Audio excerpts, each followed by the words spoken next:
دستوری از حضرت رسول الله خواستن که یا رسول الله من به زیارت خانه خدا به حج عمره میروم.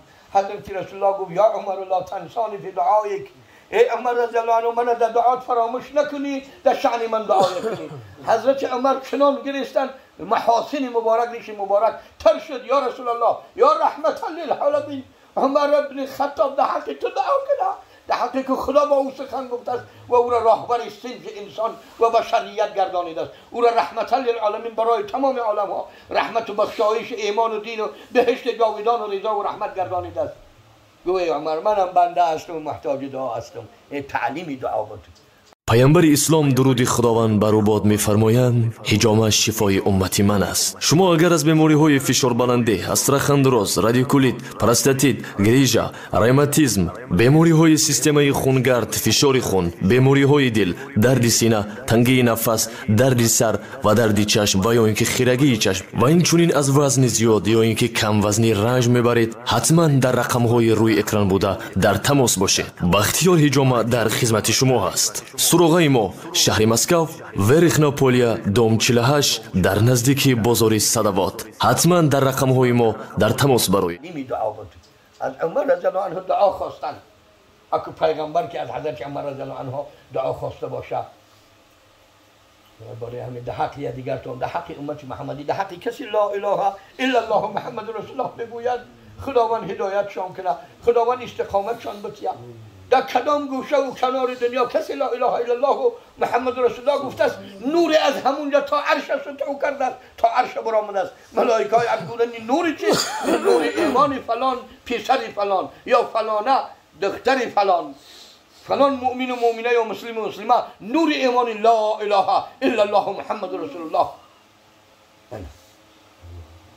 برای همین خدا همه کسی لا اله الا الله محمد رسول الله میگه نگهبانش باشه. الراحمون یرحمهم الرحمن، ارحم من فی الارض یرحمک من فی السماء. رحم کنندگان رو رحمت میکنه خداوند. رحم کن بر مخلوق و موجودی که در زمین است، بر تو رحم میکند خداوندی که حکمش در آسمان هاست.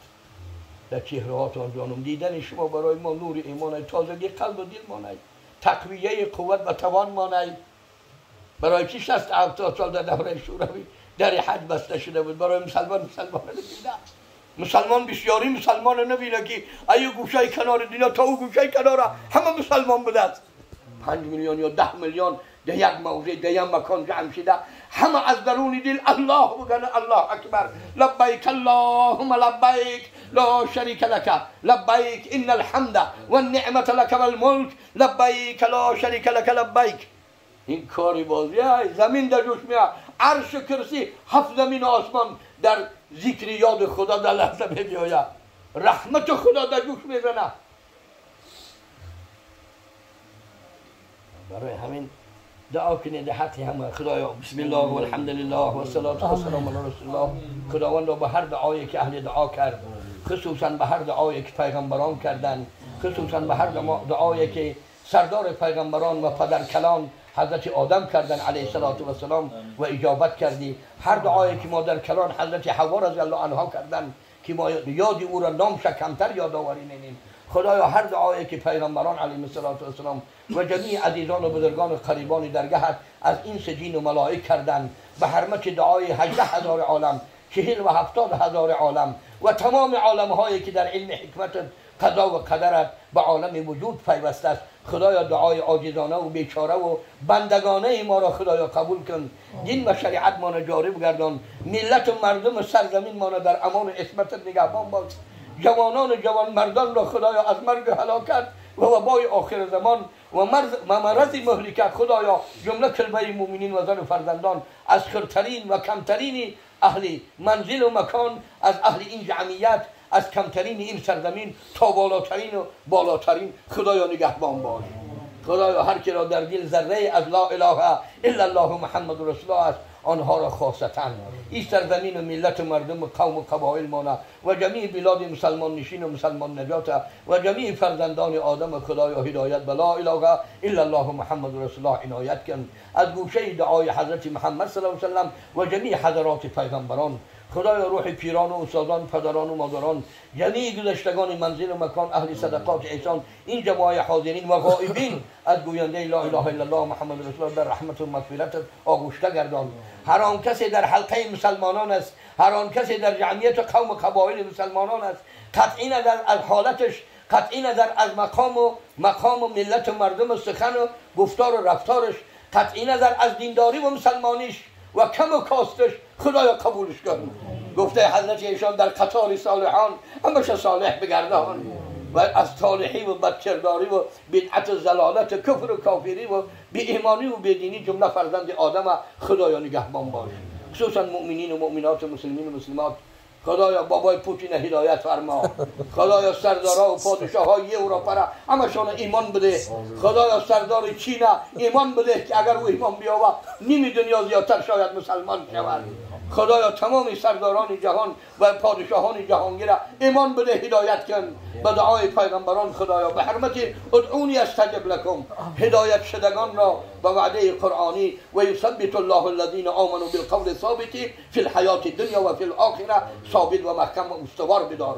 خدایا معجزه یکه و یگانگی تا از زبان هر یک بنده مؤمن و مؤمنه و مسلم و مسلمه نزد جان دادن به الله خدا جان لا اله الا الله محمد رسول الله سفرش به خطر بگردان و معجزه ظاهر که یکه و یگانگی تا که مردمان ببینند که بندگان جان به جان آفرین به نام پاک جان آفرین می سپارند. خدایا عالم ارواح متوفای مذکور خواهر مادر و تمام عالم ارواح مؤمنین و مؤمنات در رحمتت آغوشته بگردان.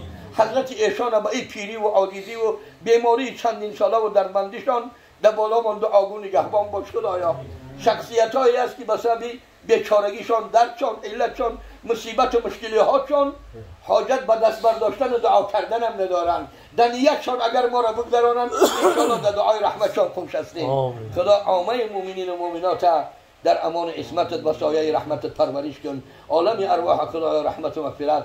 اللهم اغفر لنا ولوالدينا ولاساتذتنا ولمشایخنا ولجميع امت محمد صلی الله علیه و سلم. خدایا به حرمت اواخر ماه مبارکه ذوالحجه در خانه حج و حج را گشاده گردان.